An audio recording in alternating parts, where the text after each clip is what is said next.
Most people today read the Bible like it's a textbook, just facts, rules, and surface-level stories.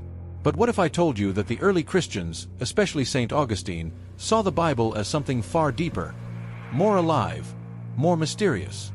To them, Scripture wasn't just ink on paper. It was a living mountain of meaning, layered, rich, and bursting with the voice of God. And once you see it through Augustine's eyes, you'll never read the Bible the same way again. Augustine's Forgotten Guide.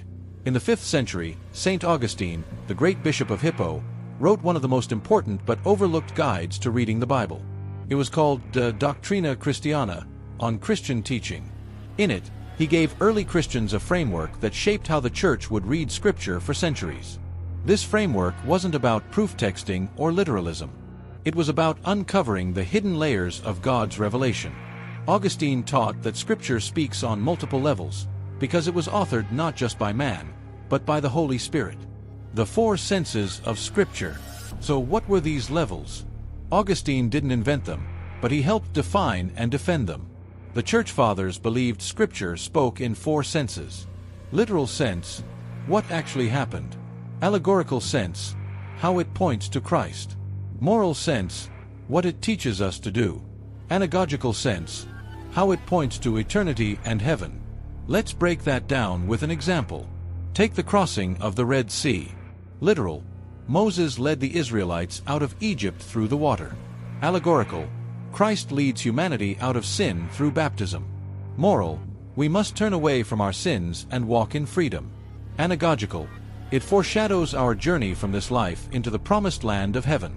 One story, 4 meanings, all united in Christ. Why modern Christians miss this? So why don't most Christians read the Bible this way anymore? Because we've lost our sacramental imagination. In the modern world, we're trained to believe only what we can measure. We reduce truth to data, meaning to material. We say, it's just a metaphor, or, that's not literal. But in the ancient Christian mind, metaphor didn't mean less real. It meant more real. Symbols weren't decorations, they were revelations. Creation itself, in all its beauty and order, was a symbol, a sacrament, that pointed to the Creator. So when they read Scripture, they weren't just asking, what happened? They were asking, what is God showing us through this? Reading the Bible like an early Christian. So how can we reclaim that vision? How can we read the Bible like St. Augustine? Start by asking better questions. Every time you read a passage of Scripture, ask, what does this reveal about Christ? How does this speak to the Church? What does this teach me about how to live? And where does this point me in eternity? The Bible is not a dead book. It is alive. Christ is hidden in every page, waiting to be discovered by those who seek Him. Recovering the sacramental vision. This is why Catholic tradition is so different from modern Bible study. We don't flatten the Bible into a single meaning. We believe God speaks through symbols, just like He does in the sacraments, in the liturgy, in the world around us. This is why Catholic worship is full of signs: bread, wine, water, oil, incense, candles.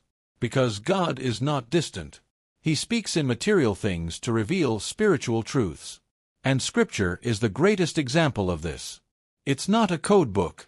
It's a living cosmos, meant to be meditated on, not just mined for proof. St. Augustine's challenge. So the next time you open your Bible, don't just look for information. Look for transformation. Because as Augustine once wrote, the New Testament lies hidden in the Old, and the Old is unveiled in the New. Don't read Scripture like a modernist. Read it like a mystic.